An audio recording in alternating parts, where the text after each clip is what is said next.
ăn cắp vòng tay vàng của tôi, đem tặng cho Như Yên Đại Đế đang mang thai. Nhưng anh ta không biết, đây là vòng chuyển vận. Người khác đeo chỉ rước họa vào thân. Tôi mua được cái vòng tay vàng từ Tây Bắc. Vàng rồng, nặng trịch tay. Tốn của tôi tận 60.000. Nhìn mà mê chẳng muốn rời mắt. Đeo lên tay chẳng nỡ tháo xuống. Con bóng gió ám chỉ với mẹ chồng tôi. Cái này đeo vừa khít tay tôi quá. Chẳng lẽ anh mua theo cỡ cổ tay tôi hả? Mẹ, đây là vòng chuyển vận. Tôi mua để đổi vận. Đã khai quang, người khác đeo chỉ chút xui xẻo. Phi, ai thèm cái đồ này?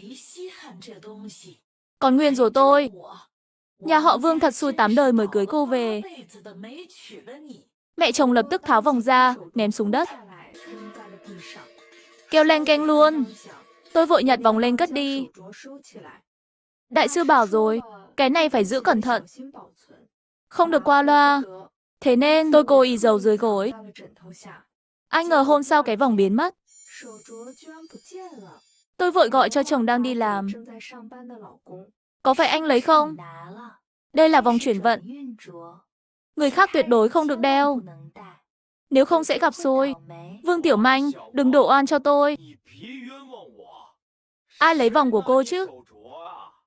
Chắc cô quên đâu đó thôi. Nói xong anh tức tối cúp máy tôi. Tối đó, Vương Tư Thông không về nhà. Vài ngày sau, bạn thân gửi tôi một video. Trong video là chồng tôi, Vương Tư Thông, ở hành lang bệnh viện. Anh ta dìu một bà bầu chờ khám thai. Hai người thân mật tới lạ. Đột nhiên tôi thấy bà bầu đeo vòng tay vàng. Giống hệt cái tôi mua. Tôi tức tới run người luôn. Để chắc chắn, tôi tra danh tính bà bầu. Là bạn đại học của chồng tôi. Tên Như Yên Đại Đế. Đã ly hôn. Sống cùng khu với chúng tôi. Qua vòng bạn bè WeChat của cô ta, tôi thấy ảnh cái vòng vàng. Tối đó, Vương Tư Thông vừa về nhà. Tôi ném ngay tấm ảnh trước mặt anh. Ý mày là sao đây? Tao đâu quen cô ta. Vòng tay vàng chẳng phải giống nhau hết sao? Mày vu khống tao. Tôi lại lôi video bạn thân gửi ra cho anh xem. Anh ta cứng họng ngay. Ai bảo mày không đẻ được? Con trai tao không ly hôn mày là tử tế lắm rồi. Mày còn muốn gì nữa? Hừ, vậy thì ly hôn đi. Tôi tìm luật sư. Vì Vương Tư Thông là kẻ sai, nên tôi được chia phần tài sản lớn hơn. Thỏa thuận ly hôn nhanh chóng xong xuôi. Giấy ly hôn thì chưa lấy được. Nhưng căn nhà này tôi mua, nên tôi đá mẹ con họ ra đường. Hôn thì ly rồi, nhưng cái vòng của tôi vẫn chưa lấy lại được. Tôi đi tìm Như Yên Đại Đế. Như Yên Đại Đế vẫn đeo cái vòng sáng loáng trên tay. Đối mặt tôi chất vấn mà tỉnh bơ. Đây là vòng tôi mua. Có biên lai, hóa đơn đây. Dựa gì bảo của cô? Tôi nói lại lần nữa. Đây là vòng chuyển vận. Người khác đeo sẽ gặp xui. Trả lại cho tôi đi. Bệnh nhà, tin tôi báo cảnh sát không? Tôi biết cô ta quyết tâm không trả rồi. Cô ta muốn xui, thì kệ cô ta thôi. Lúc gặp lại Vương Tư Thông, cả nhà ba người họ trông hài hòa lắm. Vương Tư Thông dìu Như Yên Đại Đế đi dạo. Mẹ chồng tôi cầm bình nước, chăm sóc Như Yên Đại Đế từng ly từng tí.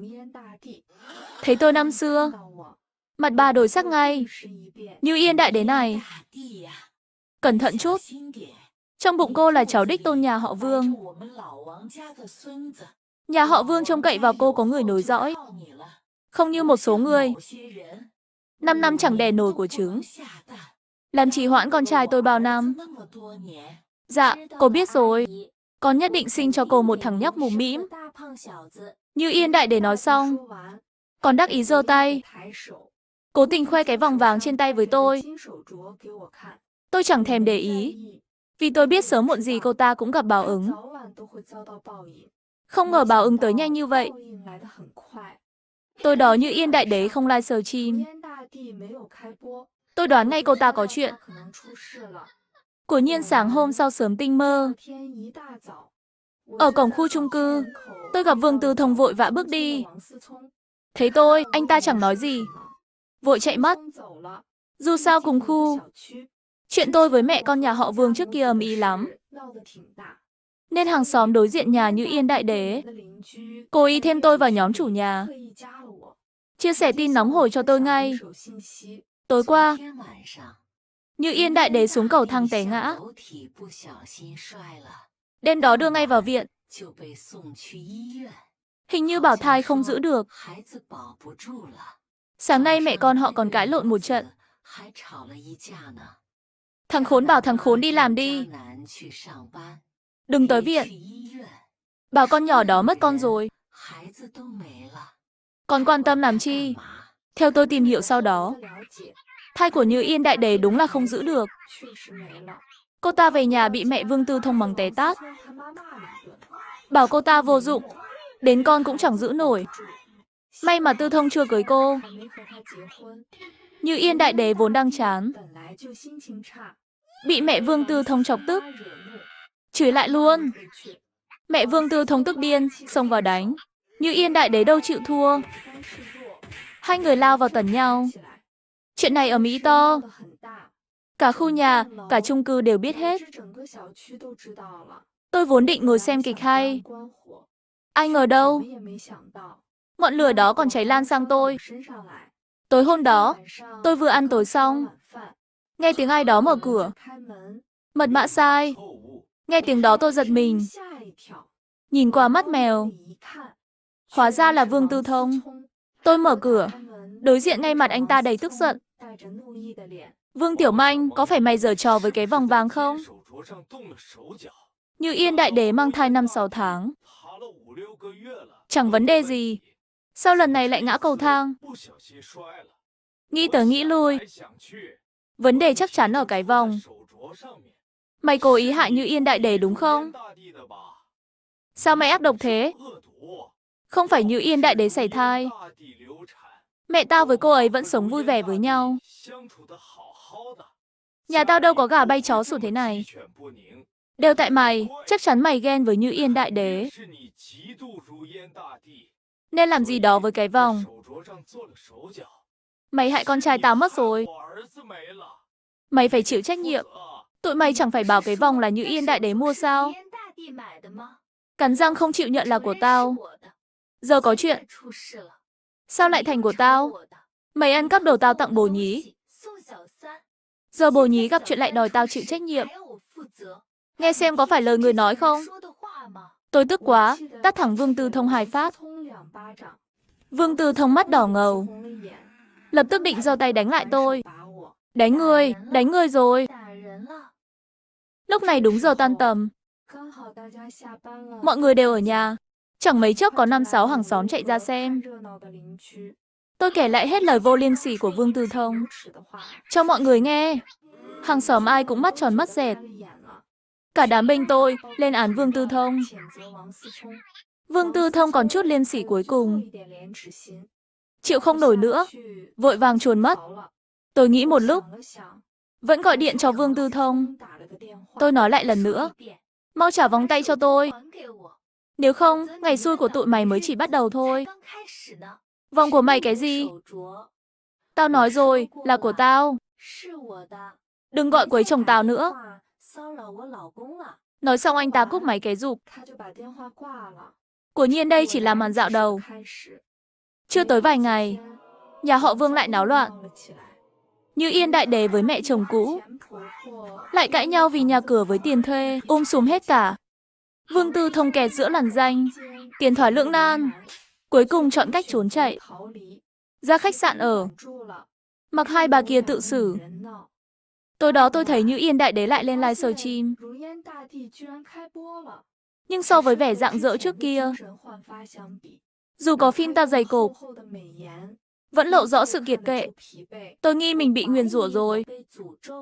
Nói nghe xem nào, Peter Zimmer. Lúc sảy thai tôi tưởng trời sập luôn. Sau mới biết đó chỉ là khởi đầu. Từ đó làm gì cũng trục trặc. Ăn cá mắc xương. Uống nước thì sặc. Có lần nấu ăn, cúi nhặt đồ. Dao rớt xuống. Suýt chém vào cổ. Quan hệ với người nhà cũng tệ hại. Mẹ chồng bảo tôi ăn cắp. Lấy đồ của bà, mà tôi có lấy đâu.